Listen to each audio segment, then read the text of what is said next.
Hold on. And we're live. We're live! Ah! Hey guys, late start. I know, very, very different, channel. This is my bestie, Edwin. But as you guys know, this is the Early Bird Catches the Comics show. I don't know what episode. Don't ask me. This guy does not know. It's been a crazy, crazy week for me. I don't have my coffee, but I hope you have yours. And as always, write down in the chat what you're drinking. Let me know. Let Edwin know. He wants to know what you're drinking. Or maybe he doesn't. But tell him anyways, okay? But I want to thank Edwin for allowing me to overrun and take over his channel today for this live show. And coming on and chatting comics with me, okay? We have a lot of great, great titles to talk about and some indie stuff, as you guys always, depend on me to talk about. So I want Edwin to kind of tell you guys about, the different ventures that he likes to dip into, all the live shows he does, and tell a little bit about himself. I want you guys to get really acquainted with him, okay? You'll see a lot of him. Yeah, I guess you could call this a res takeover, kind of. the resonator takeover. Before I forget, let me go ahead and plug this in, and maybe I can plug it in a couple times throughout the show because I'm going to be raffling this off. This is a Secret Wars number 8.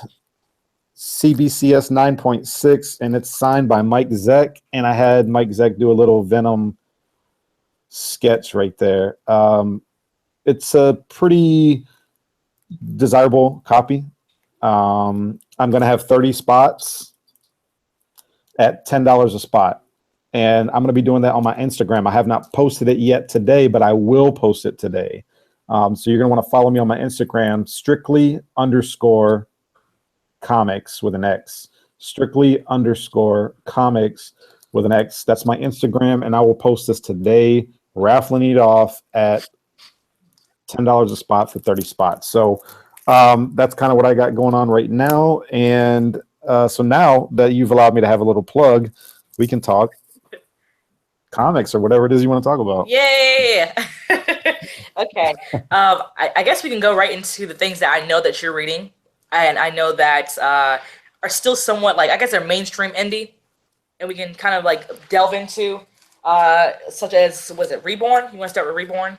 Sure. We can talk about issues 1 and 2. I know you have not really dipped into 3, so I won't really spoil it for you. And I don't think I can even spoil it because I'm just. Well, I got to be honest. I mean, I was reading a little bit of 3 as we were trying to set up. Yeah. I mean, I don't know if he tells us at the end of 3, but I really don't know yet where he's going with all this. And I don't either. Noir, is that what it's all about? Just to keep people guessing until, maybe issue number 6 before he takes a month of break. Yeah, it feels that way. I mean, it sure does. I'm not really enthusiastic about where it's taking me, to be honest. I was so for issue 1 where we're seeing this woman, and her really have an absence of faith in any type of afterlife. She just felt like when you die, you die. That's it. And then we actually see her take this journey into this completely different world, being reincarnated to some degree. And I mean, it's just kind of weird, how people are just, I guess, reintroduced into this new world as a younger version of themselves. And now, when she died, wasn't she 80 years old or something like that? Yeah, but I think the reason why she's reintroduced as a younger version of herself is because she was a good person at heart, supposedly. Apparently, if you're bad, right, then you end up on the other side as a villain, along with her. And somehow animals always end up on the bad side, I suppose. So it's odd. I don't know how seriously to take this story. It's I would have took it seriously if her actual cat wasn't some sort of a villain. Mm-hmm. But I don't know where to really fit this into my pool where I find it intriguing to continue on with it. It just feels like it's not interesting. I don't know. Am I the only one who's just not enthusiastic about Reborn? And I don't think it's all that great. I mean, that's a good point. I would love to see the sales. I don't think I'll be able to find out until like next month the sales on issue 3 to see if they've dropped from 1 to 3. I will say that issue number 2 was interesting toward the end there because I think you had her, wasn't it her best friend in real life that ended up becoming her enemy, or not really an enemy, but somebody that just doesn't care about life or anybody else. Maybe not even herself, but you find out that she was mentioning our protagonist to her minions or whatever. I forget our protagonist's name. What's her name? Do we even get a name? No, I don't even. It's, to be honest, I don't even care. It's like because I don't. It's like we're like thrown into this world, and it's like there's no character building whatsoever. It seems like they're trying to do the world building, but it's not a really good job of it either. Like I've read so much better world building comics and so much better character building comics, and it's just I don't know what's going on with this. I don't. And the more and more maybe it could be. Maybe it's because she's discovering things herself too, and she doesn't know.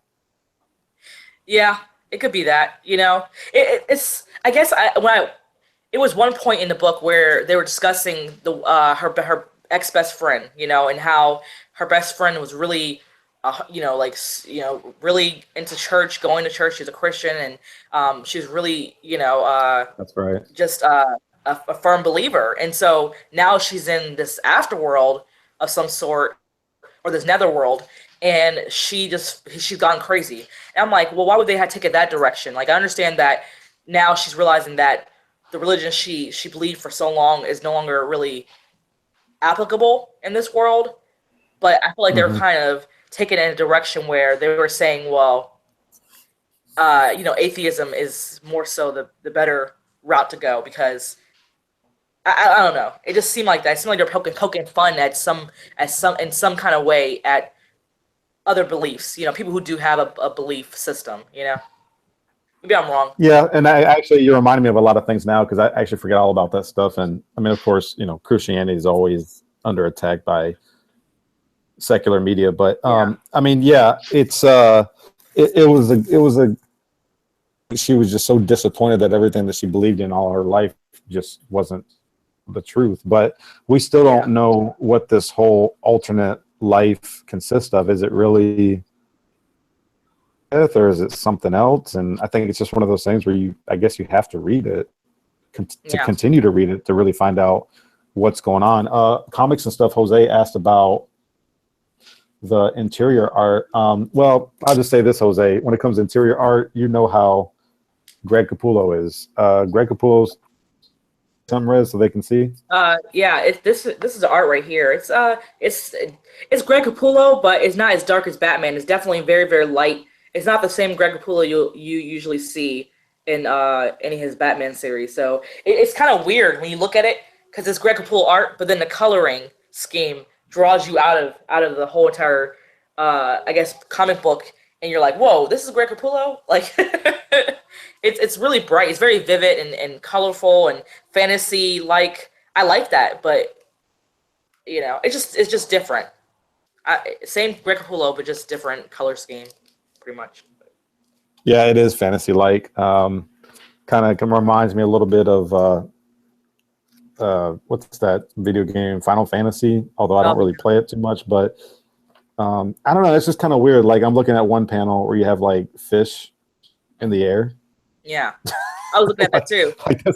You have like fish in the air instead of in the water, so I don't know what that's all about. But when it comes to Greg Capullo's art, Greg Capullo has really, really good art, and to be honest, that's really the only reason why I'm buying this is because of Greg Capullo. Yeah, a lot of people buying it for him. Are you really familiar with Mark Millar and his writing? Yeah, I'm actually very familiar with him. I've been reviewing a lot of series by him as of late. Like, I jumped in on his series, was it Kick-Ass? You remember that movie? I remember the movie, but I didn't read the comics. Yeah, I jumped in on the comics and saw the movie, and I really liked that. And I've jumped in other works of his, but recently I read his Chosen, which was like a splice type comic where it was like a splice of Stand By Me and like a Jesus Christ. Like, it was this young 12-year-old boy who realizes he's Jesus Christ and reincarnate, and he's coming back to I guess bring on a rapture or some. And it was like so horribly written. I mean, completely off the wall. I mean, it was just like the way they had 12-year-olds speaking in here. They had 12-year-olds smoking and drinking and, and talking like they were like 30-year-olds. It just didn't really fit. I mean, when the boy, what happened was he got hit by this 18-wheeler. Like the 18-wheeler actually landed on top of him, and he should have died by any, known science. This boy should not have lived. But when he was in the hospital, like he had no injuries, not even a scratch on him. The nurse actually came to him and told him that, I know who you are, and you're gonna figure out who you are very soon. And when you do, you gotta prepare yourself. Ask your mother why she hasn't slept with your father and touched him in 12 years.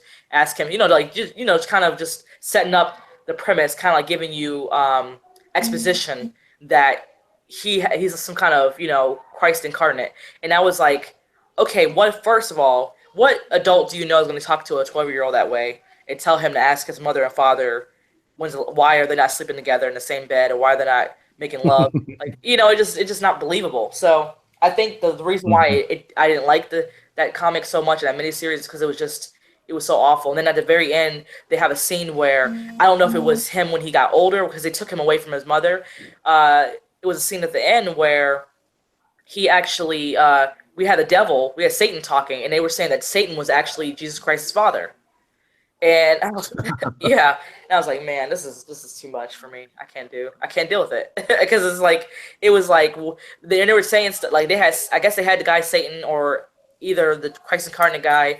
They had Satan saying he was sexually assaulted by thousands of men for about 7 years, held captive. And I was like, what is going on? I don't know where this is going. It ended on a really weird note. Like, that was a weird note to start off. Like, you start off with this 12-year-old boy being Jesus, apparently, in a 12-year-old body, to the very end where we meet Satan and him telling a story of how he was sexually assaulted and for various years by a multitude of people. And so I didn't know where that really came from, or how how that was going to make a good series. But yeah, that sounds very confusing. So... It was confusing. It was the most confusing thing I've read in my life, and I was like, what is this? And I know. But yeah, I was like, you know what, thank God it was only three issues, because I didn't have to shuffle through any more of that crap. Yeah.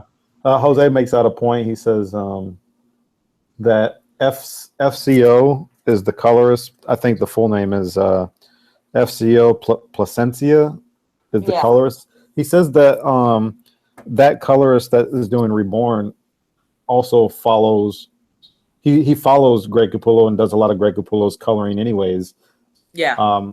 Which I didn't know that. That's pretty interesting. I guess when you find a good colorist, when you find a good colorist, you want to kind of stick with them. Yeah, that's true. You definitely want to do that, because you get the right colorist. It's definitely gonna be very good for your whatever you're trying to put out there for the audience. You don't want something that's gonna have, like, Britannia. I don't know if you've seen Britannia by Valiant Comics, but Jordi Belair is coloring it, and usually I like Jordi Belair's coloring, but for some reason on Britannia, it's been very muddy. And I don't know if I like that, I don't know if it's if they're really trying to go for this very muddy look in Britannia, but for me it doesn't work.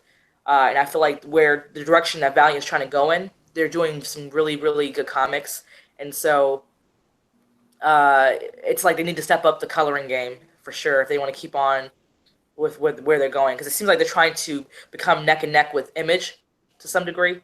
Or even maybe I can't say DC and Marvel, because no one's really the too big, the big two as they call them. But I think Valiant might be on a smaller budget though too. Yeah, I don't know if that pertains to their. Jordi Belair's doing a lot though. I mean, when you look at the whole entire spectrum of things, I mean, Jordi Belair is on everything. I mean, I'd say a majority of my poll, when I'm looking at it, she's the colorist. Oh, okay. Yeah. It's funny because you guys are mentioning all these colors, and I really don't pay attention too much to I pay attention to the penciler, sometimes the inker, but yeah. Now I got to pay attention to the colorist. Because sometimes you realize how important they are. Like, for instance, there's a lot of books I'm reading And Mike Mignola. Anytime you see Mike Mignola on a book, you know that his colorist is going to be Dave Stewart. And so you start learning these names, shuffling through these books and these titles, and it's really nice to kind of recognize it. You feel kind of good, like that you memorize something like that, because it's. I think they need that recognition, Oh yeah, if I saw like a colorist at a Comic-Con, I'd be like, hey, sign my book. I mean, I think they deserve the right to sign comics as well, not just a writer and the penciler. Yeah, for sure, for sure. But you want to go ahead and talk about the other book we have read mutually? I know a little bit of Spawn. You dipped in the Spawn. I think you got the same cover, or did you get the red one? Because I almost picked up both, but I almost picked up both too, but I'm like, I don't need 2 Spawn books. Yeah, I would. After reading this, I'd say I'm glad I stuck with just one, because it's okay. It's not a bad issue, but I enjoyed it for jumping on. Mind you, I was only reading back issues of Spawn with my son, Spawn and Savage Dragon, stuff like that, and all the other stuff. So dipping into this, and I got a lot of back information, or I guess what is it? I guess what would you call it? Just backstory. Kind of backstory, telling me what exactly is transpiring with Al, who is Spawn, how he now is being overtaken by this new symbiote type of suit. It's no longer a suit where it's protecting his actual body underneath. So now it's just this moment where he realizes that this suit and his skin are pretty much the same, consistency, or he can get hurt to the same, I guess, degree as he would in this new Spawn costume. And also he's trying to figure out how to control it. Yeah, that's where I left off, was Al had become, in the real world, human or something like that. And you kind of froze up there. Anyways, Rez froze up. I'll just keep talking, but okay, so you froze up and you came back. Thank you. Yeah.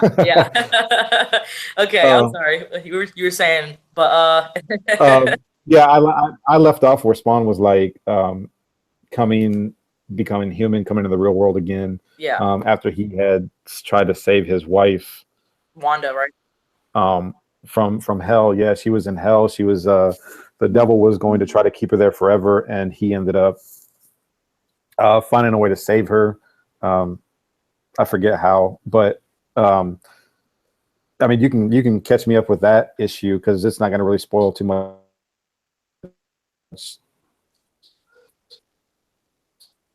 Yeah. Pretty good comic. I mean, well, yeah, I really liked it. I mean, there was one scene in particular that I thought was so cool in this panel, and this is actually illustrated by the same guy, Seisman Krudansky, who illustrates Black Eyed Kids for Aftershock Comics. So I was really excited to know that. But look at this panel right here, where this guy gets his eye shot out by Spawn. I mean, that's really crazy. Somebody, I was like, I've seen that before. Somebody posted that. I was like, is this The Walking Dead or what? But I know, doesn't it feel like that? Like when you look at that, I was like, honestly, his art, Simon Krudansky's art on Spawn, I actually like it more than Black Eyed Kids. It's really, and the coloring is really nice. I don't know I think he's also the colorist on here. It doesn't say on the title. Yeah, Seisman Krudansky does the art. Additional inks are done by toddmcfarlane. Color is by FCO, same who does gregcapullo. Oh wow. Yeah. Well, both titles are Image anyway, so I don't see why not. Yeah. But this issue pretty much had Spawn recruit a friend of his who was down on his luck, living in a dilapidated home with several people there. He recruited him to kind of help him out, was taking out these drug lords, because Cyan, Terry's daughter, she got hooked on drugs. She went crazy, and she's right now in a mental facility. So are you serious? We're seeing. Oh wow. Yeah. So we're seeing Terry, visiting her every so often. Her kind of sinking deeper into the insanity abyss, and just getting darker and darker and more out there. And in in the meanwhile, we have Spawn, aka Al, trying to take down all these drug lords and kill them off because he feels like they're the reason why Cyan is in the condition she is in. And so, yeah, it was really, really, really good issue. Honestly, I was really surprised. I really did like it. Not worthy of trying to pick up 2 or 3 issues per se, but it was definitely something I'm really, really glad I had got. I mean, I picked up at the comic book shop. It's not something I'm pulling, but I will start pulling it from now on because it is really good. That's interesting. I'm maybe like 6 issues behind, but that's definitely interesting direction. Because even though Cyan is not Al Simmons' kid, I guess there's some kind of sense of responsibility to be there for her, I guess, because he's able to. But that's pretty interesting. I'll definitely have to get caught up with that. I'm gonna buy it anyways, but that cover was just sick. When I seen that cover, wasn't it? Oh man! But I'm not a big fan of, what did you say his name was? Straczynski? Yeah, Simon Kordansky. Yeah. I'm just not a big fan of his art, and I think Todd McFarlane. Yeah, I think Todd McFarlane knew that because he announced that's the whole point of why he was bringing on John Boy Meyer like a couple years ago. But John Boy Meyer didn't even last a year. I think he did like 8 or 10 issues because I think he saw that sales were just dropping for Spawn, and I know that artist that you just mentioned, Kordansky or Straczynski, yeah, he might fit the idea or the image of Spawn in Todd McFarlane's mind about a character in a comic book that's been established for the past 200 issues by Todd McFarlane and Greg Capullo style of art. So to completely switch it up to this other guy, even though it does have a darker look, to me it's just not. You're turning Spawn to something else that he's not, that he's never been. And for old Spawn readers to adopt that, I think it's just going to be really hard for them to do. Yeah, well, I'm glad to get your opinion on that and in the background on it, because I jumped in back issues, but I didn't look at it in that way. I'd even try to recognize the artists on the older back issues of Spawn, but. You know me, I am a fan of Simon Kordansky because I do like Black Eyed Kids, but I do prefer his art on Spawn more so because it seems to be more vivid, and I guess that's due to FCO being the colorist, of course, But now I have read the first 3 issues. I have read the first 3 issues of Black Eyed Kids now because I've never heard of Black Eyed Kids, and with that style of art, with that type of story, I think it fits perfectly. To be honest with you, I couldn't see anyone else doing the artwork because Black Eyed Kids just has that kind of dark feel to it, kind of creepy, eerie type of. Well, you know, I could see doing it though. Honestly, Francisco Francavilla. I mean, he does the covers for goodness sake, and so imagine if he actually dipped into the art and because I mean, if you see Afterlife with Archie, it's definitely his bag, like doing the horror comics, the really creepy, eerie, or even honestly, I would like to see Robert Hack do it. And I know this is me going from Archie to trying to dip into Aftershock, but I'm loving Archie comics for sure, and the art. Aftershock, they're doing some good things too. They're putting out some really good books, but again, I guess when it comes to companies, certain illustrators stick out to you, What was the name of that first artist? Francisco who? Francisco Francavilla. It would be nice to see him do some inside art for Black Eyed Kids more so, or at least do like a small little short story. You know how DC will have a little small short story in the back of a comic. Like the All-Star Batman has their main story, and then they have a back little story in the back. And so it'd be nice to kind of see something like that go down. Oh yeah, I'm looking at his artwork. He's got kind of dark style of artwork as well. Yeah. Very talented illustrator. Yeah, it's pretty good. Okay.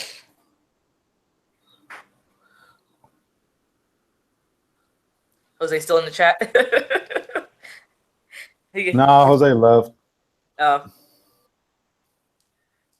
But Dynamite Crip says, well, strictly, I don't know about the comic itself, but I know the idea of Black Eyed Kids started as an urban legend, and they probably kept with the dark theme because of that. Yeah, I would agree with that. It Yeah, did. It did. I never heard about it, but it did seem like a dark or an urban legend type of genre.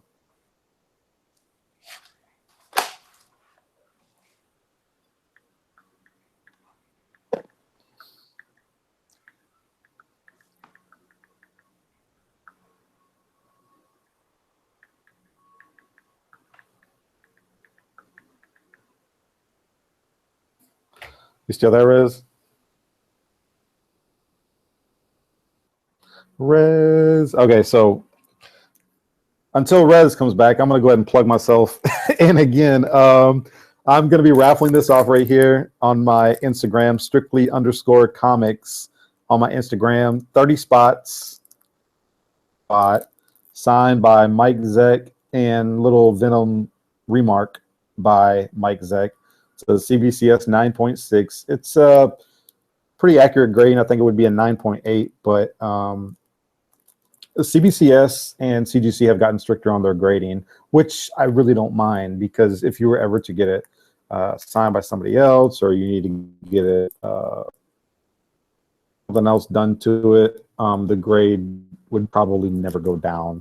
And I've seen cases in which guys have gotten books re-signed at a higher grade, and then they resubmit it and it comes back as a much lower grade, which really sucks. So I would almost rather have it graded strictly comic. I would almost have it graded strictly versus, you know, being soft on the grading just to generate, you know, more sales or show some kind of bias or favoritism toward the customer or whatever. So if anybody's interested in that, like I said, it's not posted yet, but it will be posted today. $10 a spot. Once I get out 30 spots, fill number 1 through 30, and you just pick which number you want to be filled in on, and I'll assign your name to that spot. And then once I get all 30 spots filled out, I'll go ahead and do the raffle. So yeah, it's a really, really nice piece. I really don't want to sell this, but I got 3 more of these. And next time I see Mike Zeck, I'm going to get him to sign all of them and do a remark on all of them as well, and have those graded also. But so I'm raffling this off, and if anybody's interested, I will post it sometime today. So just follow me on strictly_comics with an X at the end over on Instagram. So we were talking about, we talked a little bit about Reborn. We talked a little bit about Spawn. I'll get into a little bit of what I'm reading. I'm reading stuff over on the Big Two. Over on Marvel, I've been reading Spider-Man, The Clone Conspiracy. And golly, man, The Clone Conspiracy is actually really, really good. I don't read a lot of Marvel titles, but this one I've been hearing a lot of good things about, and I've been reading it.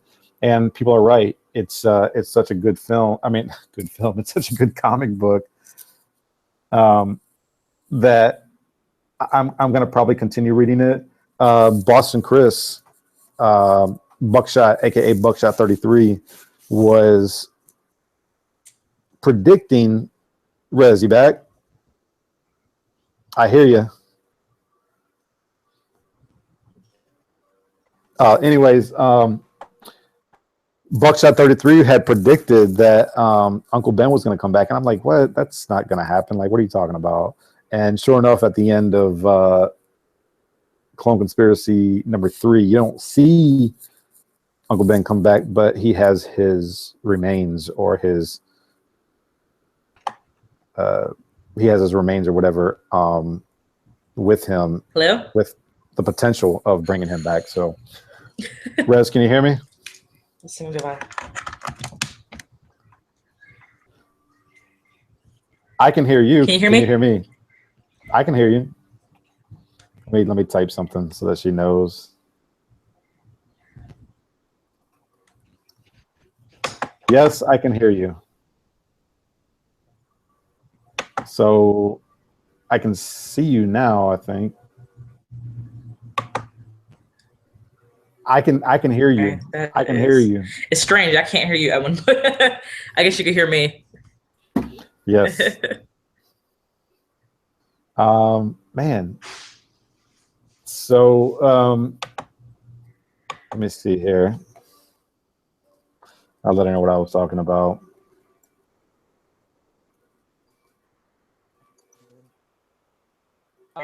Now. You can hear me now? So yes, I can hear you. I was talking about. Oh, okay.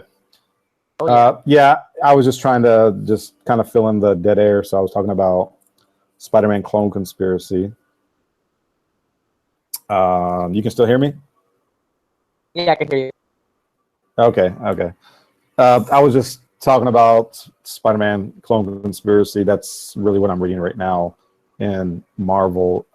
It's on issue number 3, and we found out at the end of issue number 3 that Uncle Ben that got killed in like what Final Fantasy number 15 or Spider-Man number 1, I can't remember, potentially may come back,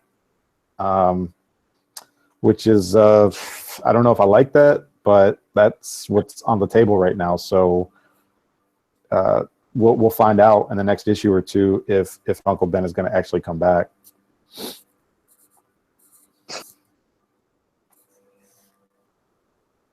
Dynamite Crip says, "Clone Wars, Uncle Ben." Yeah, really. The concept is it's a really cool concept because the Jackal, he's always had this habit of cloning people and bringing people back. And the thing is with this story though is that he clones people and he brings them back, but what he does is they have to take his pills that he prescribes or makes in order for them to stay alive, because if they don't take these pills, then they start to break down and degenerate into nothing. So it's a cool concept. Basically, it's like you need to be addicted and buy my drugs, otherwise.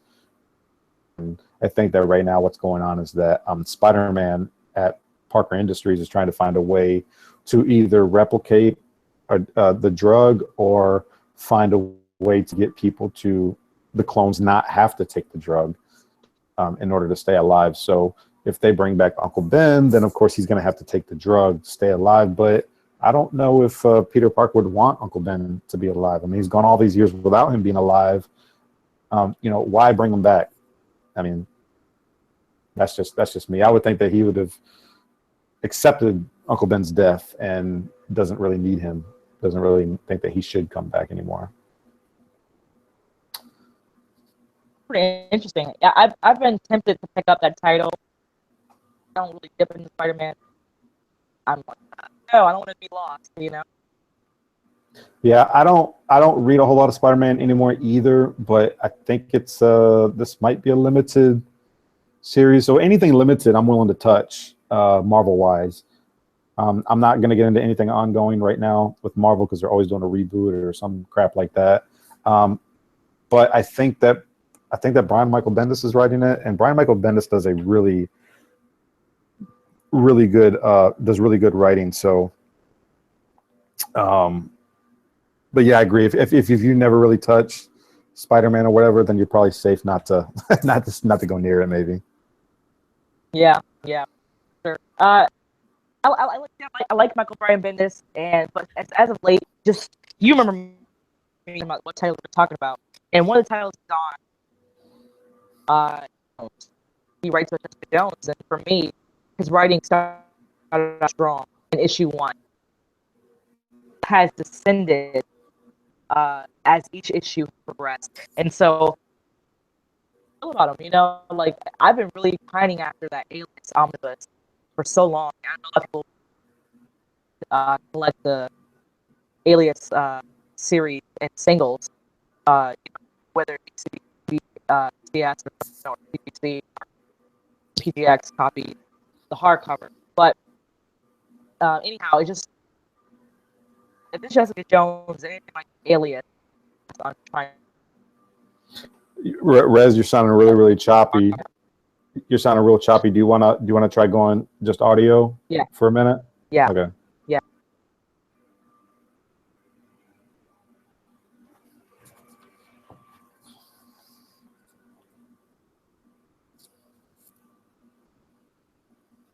I'll say this real quick. Dynamite Crip says that, but it asks the fundamental question of if you could bring somebody back, like that, even if it was a clone? Would you? It's a pretty good question. I don't know. I don't know if I would. I think that people need to accept death as a part of life, as hard as it may seem. But then the other thing is like, okay, so what if I bring them back? They're constantly taking this drug to stay alive, but I'm going to get older. I'm going to die one day, you know, unless I'm going to take the drug to stay alive as well. But I'm going to die and they're going to experience that, or I'm going to get older and they're going to stay young, or, you know, whatever the case may be. I don't know. If I've already accepted it, I wouldn't want to go back and bring somebody back, because then you're starting to bring back all those feelings. You're bringing back hope. You're bringing back faith. And if they were to die or something like that, you would again experience the same disappointment, if not worse. I would have to say that people just need to find a way to accept it, because you can't really keep anything alive forever, I guess. Can you? But I don't know. I guess I would just accept it. So, Rez, you there? I can't hear anything. Are you there? Okay, so you came up again. Yeah. Okay. Had to let this chart. My technology made me. Okay. Yeah. Yeah, you're much better now. Cool. But yeah, I've been interested in dipping into Spider-Man Clone Conspiracy, but I think you saying it was a mini-series, I think what stopped me.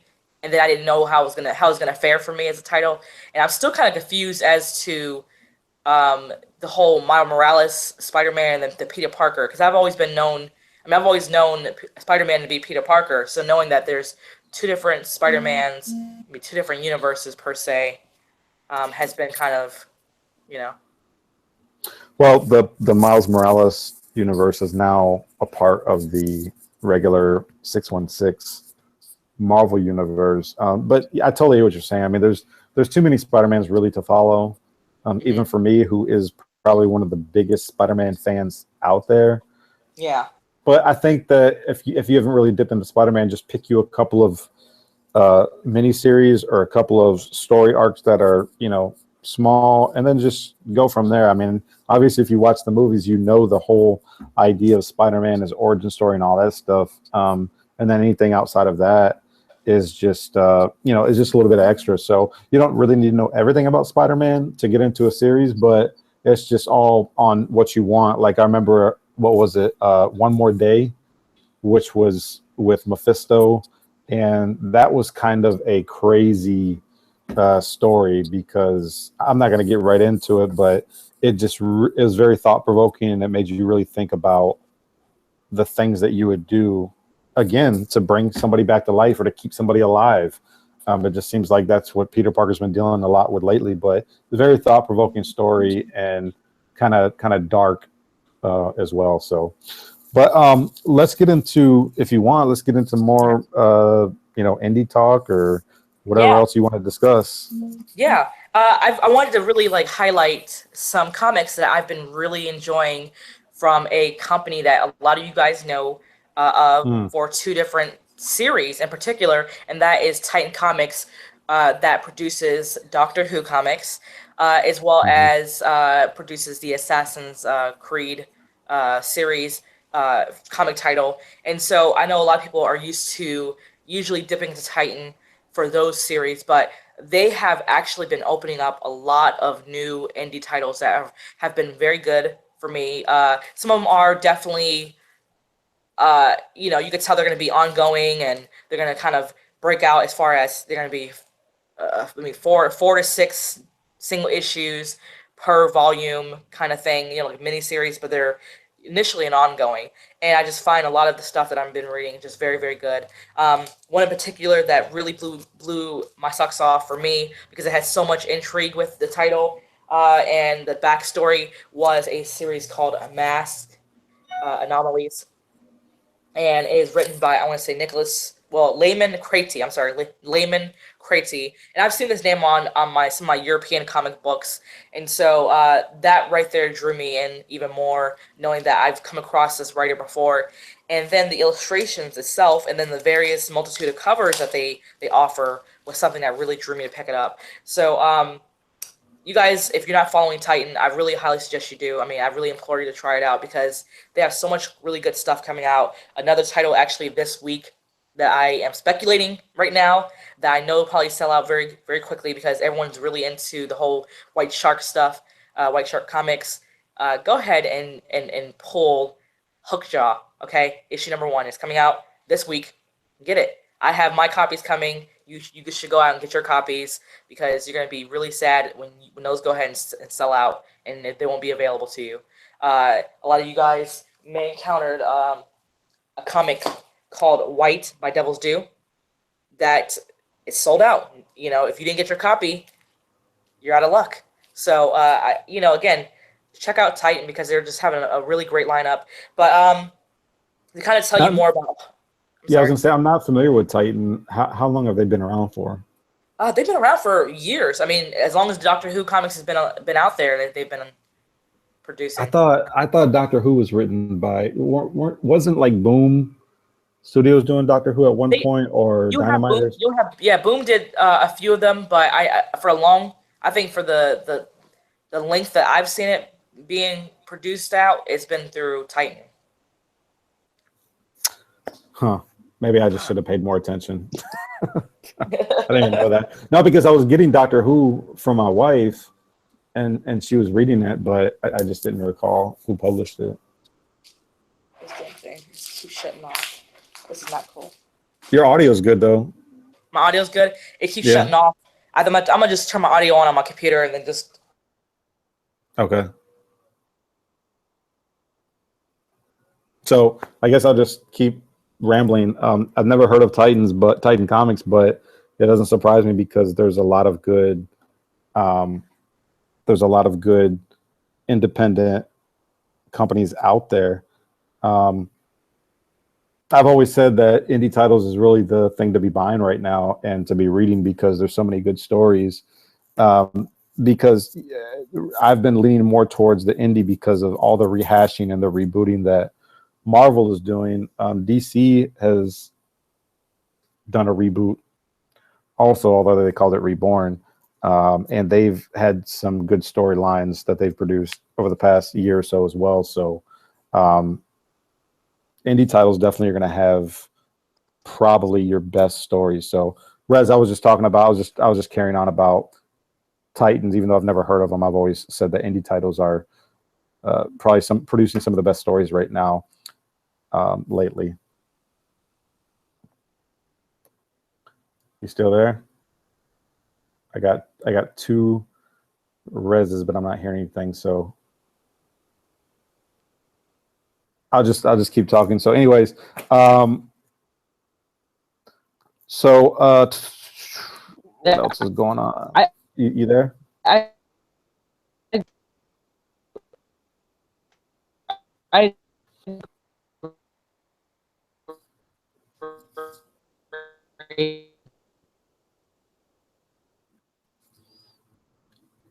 It's sounding really, really bad, really choppy. Let me see here. Mask is very good. Yeah, even with your audio, Rez, I can't really hear you that well. So. I'm here. Okay, I can hear you now. You can hear me all right? Nope. Nope. Let me see here. I'm going to go to Slime Beharit.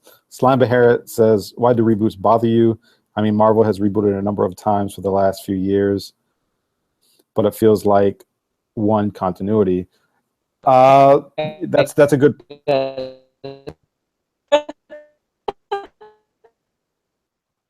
I'm sorry, Rez, I can't hear you. It sounds really bad. To answer Slime Beharit's question, you're right. It does all seem to be like one...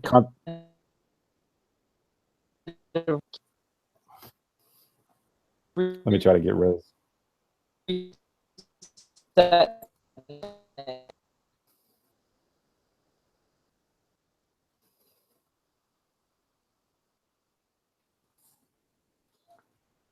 Let me try to get a hold of Rez because she doesn't want to continue like this.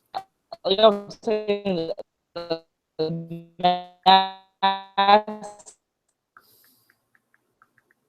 mask. Yeah, Rez, I would try to maybe.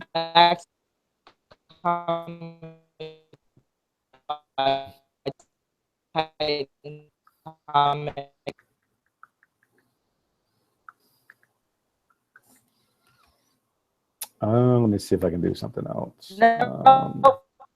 Okay.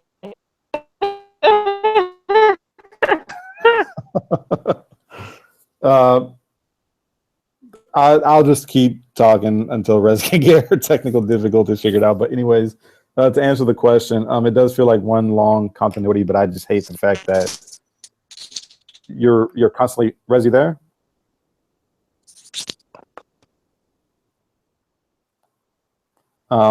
It is one long continuity, but because you're constantly rebooting to sell comics, and I think that I'm here.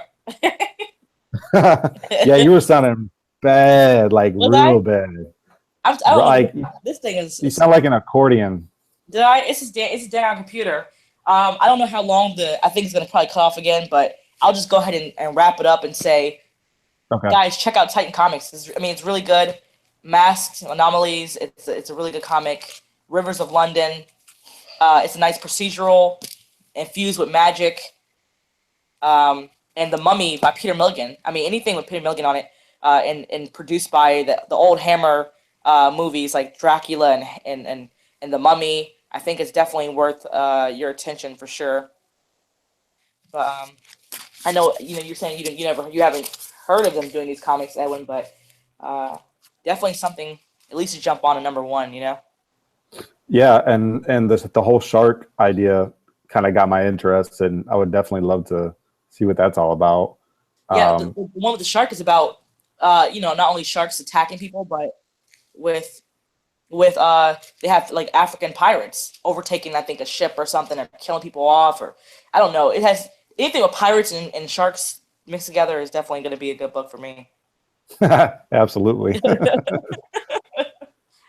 So do you want to keep going, or do you want to wrap it up? I guess we can, because I'm having all these technical difficulties. I don't know. I guess we can stay on, but if I cut off, then we know the deal. So the as far as the Titan's concerned, I would definitely be interested in getting that. My only problem is that I don't know if my LCS carries Titan Comics. They've had like maybe 2 or 3 Black Mask stuff. Yeah, Black Mask is kind of they're actually starting to get attention. I think that's why you're starting to see them. Yeah, and I hear them circulating, especially with the whole Black Eyed Kids. But I will see if my LCS has anything. As a matter of fact, since I'm off for the holidays, I'll probably because I'm getting like several copies. So I'm pretty sure there's gonna be 1 copy, huh? Why are you getting so many copies of like one issue? No, well, I got like 3 covers, 3 different covers. Oh, well, let me see. They had like 8 covers that they didn't that they offered, and I just got 3 of them. Well, let me see first if my LCS has any. If they do, I'll pick one up because, like I said, over the holidays I'm off until like beginning of January, and I'm usually getting there at my LCS right when they open. When before I couldn't get there till like after work or whatever. So I'll get there tomorrow and see if they have any. If they do, I'll pick one up. Okay. If not, you can send me one. Okay. I'll send it. Too, I wanted to mention right before, but if this thing cuts off, that I'll be going to see Rogue One today with the kiddos. Hold on a second. Let me give you a hand clap. So I finally, I've seen it late. I was supposed to see it on Sunday or Saturday, but the wallet dictates things, and the thing is, Tuesday happens to be the cheapest day. It's matinee, and so my wallet is thanking me because I waited. Because if I did, I would be paying a lot more. The kids are getting older, so I can't say that they're 2 anymore, and get my free ticket. I know, right? Like your kids too. He's got a mustache. Right? So I was like, I can't be faking the funk anymore. I gotta I gotta, be honest. Yeah, right. Well, my wife and I, we went and saw the matinee. It was like a 10 o'clock, 10 in the morning showing, but I mean, we both saw it for like 10.50 together. Yeah. So I'm not going to spend $13 on a movie. Exactly. Call me cheap, but I'm just not going to do that. No, it's not cheap because that's what they were asking me, and that's 2 tickets, so $13.50 plus $13.50, and then the popcorn's $10. I just couldn't do it. No, well, I got to be honest. I still sneak in my own food sometimes. Yeah. Oh, I was totally thinking about it. Like I already have some snacks on hold, in my big mommy bag. But the thing is that they get you that popcorn. It smells so darn good when you go in there, and you're like, oh. I know, but you just got to resist. I can't either. I'm telling you, every single time I've brought in like a whole bag full of snacks, and every single time they get me, man, they get me. I'm like, oh my god, that popcorn smells so good. It's funny because where I'm from, up in Michigan, they have these popcorn buckets that you can buy. You spend $50 on it. Yeah. And you get popcorn for the entire like summer or winter or whatever. You just refill every time you bring it, and they need to bring those back to everywhere, not just Michigan, but yeah. They have buckets here too, but they charge something $30, $25. It goes up every year, so a few dollars or something. But you pay like I think right around. I think the beginning of the year will be $50, half the year will be like $30 or $25. But it won't be like $4 a refill. That's when you just. Oh, really? They charge you for the refill? Yeah, they charge you. That's crazy, right? They charge you for the refill, like $3.50 or $4.50 or something like that. Yeah, it's like it doesn't really make out, if you ask me. Yeah, that's. Yeah, I don't know, but I don't know. I'm looking forward to it. I don't remember the actual previous Star Wars movie, so I don't know. I mean, I know this is a prequel, so I don't think I need to know anything per se when I go into. No, all you need to know is the very first one they did back in the 70s, the episode 4, A New Hope. Okay. That's all you need to be familiar with because this one picks up literally like a week or a few days before A New Hope starts with Luke Skywalker and Princess Leia and all. I guess I'll be doing some Wikipedia research before I go on there. Well, Rez, I was like you, I don't really know what to expect, but after watching it, I don't watch a lot of movies, but from all the movies that I've seen this year, and I've seen Captain America, Civil War, I've saw Doctor Strange, I've seen Suicide Squad, Batman vs. Superman. Rogue One so far to me is like the best movie I've seen so far in 2016. That's how good it is. Yeah. See, I'm really excited. I'm really pumped because me and the kids, we've been really looking forward to it. I've been telling them we was gonna originally go see Maona, with The Rock, Dwayne Johnson, that movie for the kids, and I was like, you know what? Let's wait it out a little bit. Let's wait it out for that Star Wars movie. Yeah, like I told you over message that my wife is really picky and she saw it, and when she was done she was like, that was a really good movie. I'm like, oh wow, I'm glad you liked it. Yeah. So it was good. And if you watched what was the Star Wars that came out last year, The Force Awakens, did you watch that? Yep, I sure did. I don't, and I watched it, but I think I was one of the only ones who didn't really.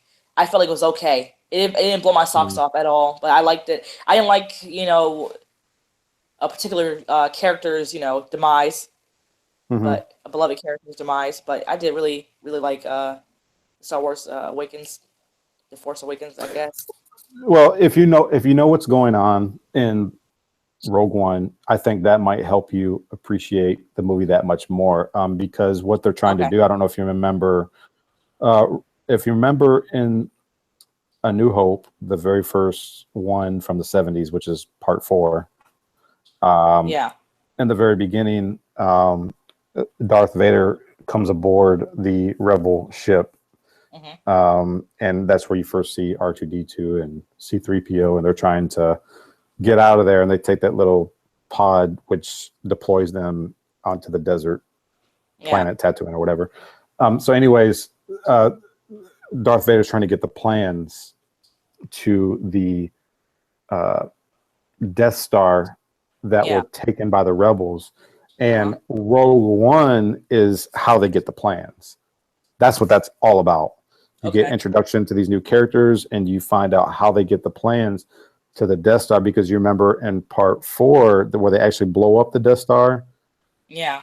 You remember that? Yeah. That's what this whole story is about. It's about how they get the plans to the Death Star. Okay. Yeah. So now I'm like really, I'm really excited. I'm just I'm gonna read back up on it. Even though you just gave me a really good synopsis, I'm gonna go ahead and read some Wikipedia. Make sure I go in there prepared. I don't have anything kind of misconstrued. I guess as far as my expectations, I mean, I guess I'm going there. I know I'm gonna enjoy it. Like, what was the last movie I had watched? I mean, it was a movie I watched recently, Doctor Strange, and I went in there not knowing what I was gonna get at all, but I just knew I was gonna enjoy it, and I did. I enjoyed it thoroughly. There were some moments that could have been alleviated, I guess, to kind of produce an even more better movie, but overall, I was really happy with Doctor Strange, and so I think with this movie, this Rogue One, I'm gonna be really happy as well. Yeah, if you like Doctor Strange, that's good, because we went in not knowing anything about Doctor Strange either. We knew it was going to be like an origin story, and Marvel DC did a good job. But if you like Doctor Strange, you might like Rogue One. It does help if you're a little bit familiar with the Star Wars story, Wikipedia or whatever, or maybe even watch some non-spoiler reviews on YouTube or something like that. But I think you'll like it, especially if you can be attentive, because like I said, it does start a little slow in the beginning there, and you can't really get attached to any of the characters, because none of the characters really, only a handful of characters are part of other Star Wars films, but most of the characters in this one don't have a whole lot to do with future Star Wars films. Yeah. It's just yeah, you know what, and there's some other movies coming out very soon too that I'm looking forward to going to see, but hopefully I actually get to see them on the day that they come out. Usually I feel a little, hectic, because it's a theater full of people. I like to go when there's no one really in there. It's another reason why I think it'll be good on the Tuesday. Yeah, I think it'll be good on Tuesday. That way the kids want to run around the theater, which they never do, but if they decide to, no one's gonna say anything. Still get there a little early though, because remember, high school and schools are still out right now, so you still might have a pretty full crowd at the theater. So I'd still get there a little early if you're able to. Well, I'm gonna skip going to IMAX theater and go to the smaller one. So yeah, because the IMAX theater is gonna definitely probably be full. They're always gonna have a lot of people in there. Yeah. But I thank you so much for allowing me to take over the channel. I had a lot of technical difficulties today. I guess lesson learned is do not allow your devices to die. Replenish them. Be fully charged.